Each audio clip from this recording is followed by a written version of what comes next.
Bonjour à tous chers mortels, c'est Dragma, on se retrouve avec les lectures manga du jour. Alors, pour tout vous avouer, j'ai choisi 3 titres complètement au pif, mais des titres que j'apprécie beaucoup. Alors, Astra, comme j'en avais déjà parlé pour le premier tome, c'est un manga que j'apprécie énormément, qui m'avait fait penser à une autre animé que j'ai vu il y a très longtemps, où c'était des enfants qui s'étaient retrouvés sur une planète similaire à la nôtre, alors que normalement il n'y en avait plus aucune qui existait. Et là, l'histoire, c'est plusieurs adolescents qui partent en mission d'entraînement, on va dire ça comme ça, et qui vont se faire inspirer par un sorte de trou noir, qui vont se retrouver dans l'espace, en plein milieu de l'espace, et du coup ils sont un peu dans la merde, et là ils se rendent compte qu'il y a un vaisseau à côté, ils se dépêchent de rentrer dedans, et là ils se rendent compte qu'ils sont extrêmement loin de leur planète de base. Donc du coup ce qui va se passer, c'est qu'ils vont essayer de revenir, donc en faisant plusieurs escales, sauf que plusieurs problèmes se posent, c'est que déjà... Bon, il faut vivre avec les autres, hein, sauf que certains n'ont pas forcément envie. On a deux personnes qui sont assez solitaires. On a le mec qui est le meneur, on a celui qui est un intello, on a la fille un petit peu classe, tout ça, genre tsundere, voilà. On a des très gros clichés dans les personnages, on va pas se le cacher. Mais c'est plutôt sympa, et ce que j'apprécie dans le manga, c'est notamment le fait que on va dans de nouveaux environnements, et surtout des écosystèmes que tu ne connais absolument pas. Genre là, une des planètes qu'ils ont visitées, c'est un système où il n'y a pas vraiment de prédateurs en fait, chose qui est toujours très rare, puisqu'il y a toujours une chaîne alimentaire, vous savez, et bah, donc il faut forcément quelque chose pour bouffer les autres.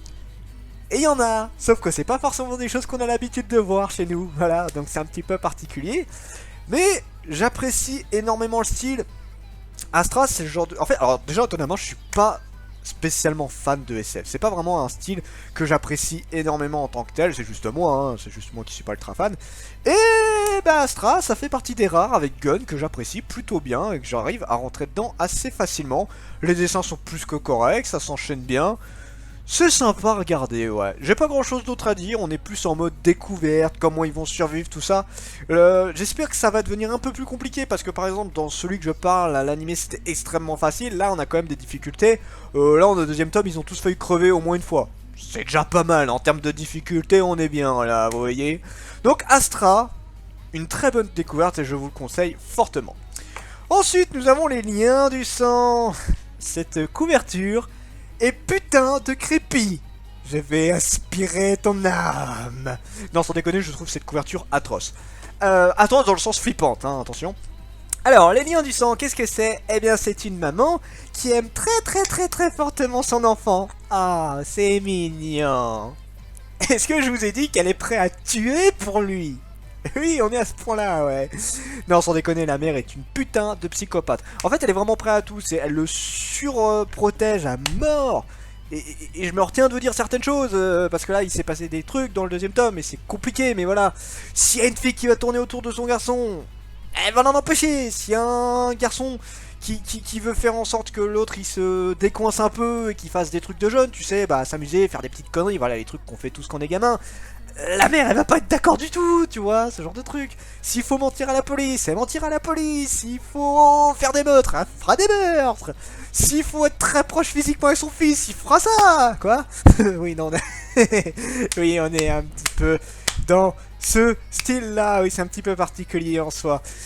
Mais bon, alors les liens du sang, comment dire? Alors, le seul regret, c'est qu'il n'y a pas beaucoup de texte. Mais après, ça, c'est Shuzo Oshimi, hein, tous ces mangas, que ce soit les fleurs... Et encore les Fleurs du Mal, c'est un des rares où il y a quand même pas mal de texte, je trouve.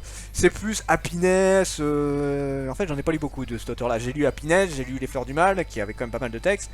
J'ai pas encore lu L'intimité de Marie, les liens du sang, par contre, qui est très rapide à lire. Il n'y a pas grand-chose à lire, je l'ai fini en 5-10 minutes, même pas. Tout passe dans l'expression des personnages, tu comprends très rapidement ce qui se passe, donc ça c'est plutôt cool.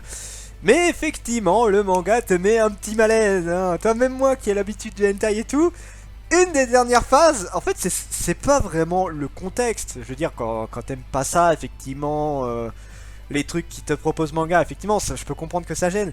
Moi, je suis habitué à ce genre de choses là, avec le hentai et tout ça. Mais c'est vrai que t'arrives à avoir un petit malaise avec le dessin qui fait que tu vois la mer, tu fais... Oh putain, toi tu me fais flipper toi. Oh, toi je veux pas te voir en vrai. Voilà, c'est un petit peu le petit charme qu'a ce manga. On a le côté putain, c'est vachement créepy. Voilà. Et ça, c'est cool en soi. Après, je vous avoue que pour l'instant, alors, j'ai beaucoup aimé Les Fleurs du Mal. Happiness, j'ai pas été fan du tout. Je trouve que j'ai vraiment pas beaucoup aimé. Les Liens du Sang, c'est cool. Je suis content, le manga avance bien. Maintenant, j'attends de voir jusqu'à quel niveau il va avancer. Et ça, je l'attends fortement. Et on finit avec mon petit préféré à moi, Make Me Up. D'ailleurs, c'est un manga, je pense que très peu de personnages très peu de personnes connaissent, j'en parle à chaque fois, donc bon, mon public le connaît, mais sinon les autres peut-être pas. Et c'est un manga qui me touche un petit peu particulièrement, surtout, c'était le 6ème tome qui m'avait énormément marqué, puisque je me suis un petit peu beaucoup revu dans le personnage, donc autant vous dire que j'étais en mode... Ouais, j'étais pas à l'aise en vrai. Donc en fait, l'histoire, c'est un jeune homme qui est plutôt renfermé, qui a pas spécialement d'amis, tout ça. Et il va tomber sur une jeune fille qui, elle, est fringante, voilà, pleine de vie, elle pète la forme et tout. Sauf qu'elle a un petit secret, c'est qu'elle ne sait pas du tout se maquiller. Waouh!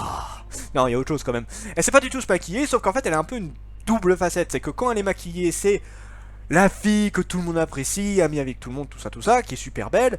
Et de l'autre côté, tu as elle sans maquillage, où elle se sent très neutre, elle a pas confiance en elle, elle est en mode un petit peu, bah voilà, je suis la fille plus que lambda. Et du coup, elle se sert de ce maquillage comme deuxième personnalité, on va dire ça comme ça. C'est un masque quasiment qu'elle porte là, pour le coup. Et normalement, c'était son professeur qui l'aidait à se maquiller, sauf que le professeur, il a dit, bah je vais plus te maquiller, ça va être lui qui va te maquiller. Voilà, parce qu'il est doué en art. Forcément, le maquillage, ça va avec. Mais étonnamment, il a réussi au bout d'un moment. Il en a chié quand même. Hein. Et du coup, voilà, ça va être un petit peu le secret entre les deux. Et tu sens qu'il va y avoir une relation qui va commencer à se faire. Alors, est-ce qu'on est dans l'amour? Ça commence à arriver. Ça a mis beaucoup de temps à arriver. Bon, tu t'en doutais hein, quand même. Mais bon, là, on est dans un quadruple triangle amoureux. Je sais pas comment le dire. Mais voilà, là, il y a 3 personnes qui sont en kiff sur lui déjà. Mais j'apprécie vachement le manga parce que, bah, en fait, je me suis retrouvé plusieurs fois dans le personnage.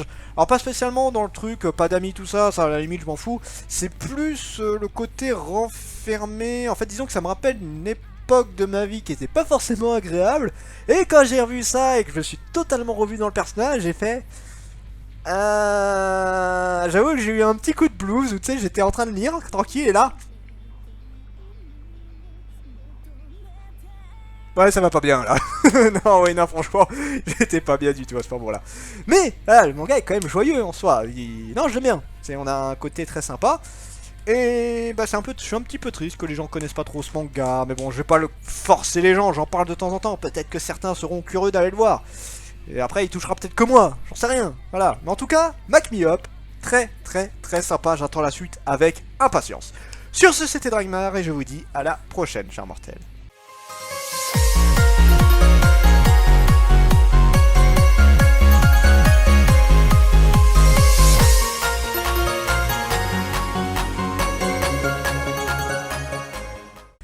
Et on se retrouve pour le fameux tirage au sort. Qui sont les 5 victimes du jour? Les premières victimes, tout à fait. La première victime du jour, ça sera Kabuto. Kabuto éliminé. Une personne que je connais pour le coup. Donc désolé Kabuto. Deuxième personne, qui est la deuxième personne éliminée? Quelle est la deuxième personne éliminée? La deuxième personne c'est Tuo Gugen. Ouah, ce nom à rallonge. Ce nom qui est éliminé d'ailleurs. La deuxième personne en question c'est celle-ci qui est Yukina. Non, je rigole. Onaku. Oui, non, j'ai envie de l'embêter un peu. Onaku éliminé. Ah putain, je suis deg aussi parce qu'en fait Onaku elle suit à mort le tirage au sort à chaque fois. Elle est en mode putain, j'ai survécu. Et bah je suis désolé à toi du coup Onaku. Onaku, oui c'est ça. Quatrième personne du jour, ça sera celle-là, qui est Taishi Sheng, éliminé. Cinquième personne, la cinquième personne, ça sera